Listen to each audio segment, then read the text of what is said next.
బ్రహ్మరాక్షస పాత్రలో ప్రభాస్ నటిస్తున్నాడా? దీనికి ప్రశాంత్ వర్మ దర్శకత్వం వహిస్తున్నాడా?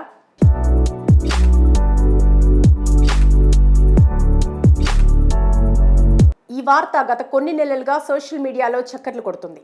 అయితే టాలీవుడ్లో రాజమౌళి తర్వాత పెద్ద దర్శకుడిగా ఎదిగే అవకాశాలు ఉన్న అతి కొద్ది మంది దర్శకుల్లో నాగ్ అశ్విన్, సందీప్ రెడ్డి వంగ, వీరితో పాటు ప్రశాంత్ వర్మ పేరు గట్టిగా వినపడుతోంది.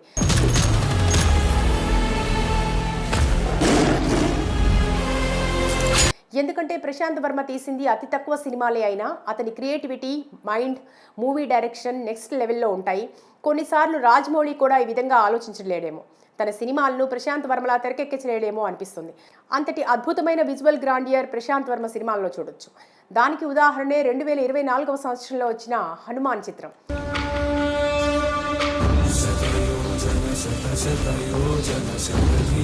కేవలం 50 కోట్ల బడ్జెట్తో తెరకెక్కిన ఈ చిత్రం బాలీవుడ్ని షేక్ చేసింది. దాదాపుగా 400 కోట్ల కలెక్షన్స్ ప్రపంచవ్యాప్తంగా రాబట్టింది.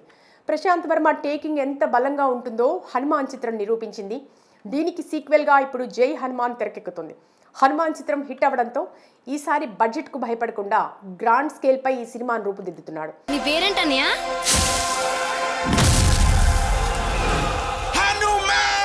ఇందులో భాగంగా సస్పెన్స్కు తెరతీస్తూ హనుమాన్ పాత్రలో కన్నడ నటుడు కాంతారా ఫేమ్ రిషబ్ శెట్టి పోషిస్తున్నాడు. ఈ పాత్రకు సంబంధించిన పోస్టర్ను కొన్ని నెలల క్రితం రిషబ్ శెట్టి పుట్టినరోజు సందర్భంగా రిలీజ్ చేశారు. అయితే ఈ సినిమా కోసం ప్రశాంత్ వర్మ ఇంకో ఏడాది కేటాయించనున్నాడని ఫిలిం నగర్ వర్గాలు చెప్తున్నాయి. ఇదిలా ఉంటే ఒకవైపు జై హనుమాన్ ప్రాజెక్టుతో బిజీగా ఉండగానే ప్రశాంత్ వర్మ బాలయ్య తనయుడు మోక్షజ్ఞతో కమిట్ అయ్యాడు.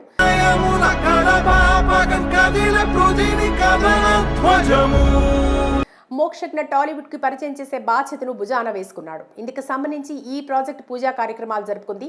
అధికారికంగా అనౌన్స్మెంట్ చేశారు. అయితే కొన్ని అనివార్య కారణాల వల్ల ఈ ప్రాజెక్టును పక్కన పెట్టినట్టు తెలుస్తోంది. ఈ విషయం ఇలా ఉంటే చాలా రోజులుగా రెబల్ స్టార్ ప్రభాస్తో ప్రశాంత్ వర్మ ఒక భారీ బడ్జెట్ చిత్రాన్ని తెరకెక్కించాలనుకుంటున్నాడు. ఈ సినిమా నార్మల్ కమర్షియల్ చిత్రంలా కాకుండా తనకిష్టమైన జానర్ మైథలాజికల్ స్టోరీగా రూపొందించాలని భావిస్తున్నట్టు సన్నిహిత వర్గాలు చెప్తున్నాయి.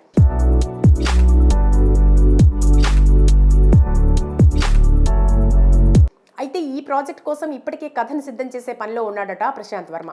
ఇందులో ప్రభాస్ను బ్రహ్మరాక్షసగా నెగిటివ్ షేడ్లో చూపించాలని ప్లాన్ చేస్తున్నాడట. అయితే ప్రభాస్ను నెగిటివ్ షేడ్లో చూపించడానికి గల కారణం చూస్తే ఎప్పటి నుంచో నెగిటివ్ పాత్ర చేయాలని, ఇందుకోసం సరైన కథని ఎవరిస్తారా అని ఎదురు చూస్తున్నాడట.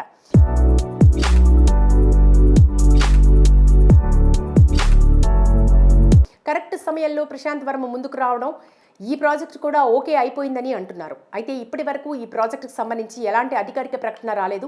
మరి ఈ చిత్రాన్ని నిర్మిస్తుంది హోమ్ బలే ప్రొడక్షన్సా కాదా తెలియాల్సి ఉంది. ఒకవేళ అన్నీ అనుకున్నట్లు కుదిరితే ప్రభాస్ నెగిటివ్ షేడ్లో ఎలా ఉంటాడనే ప్రశ్న ఆసక్తికరంగా అనిపిస్తుంది.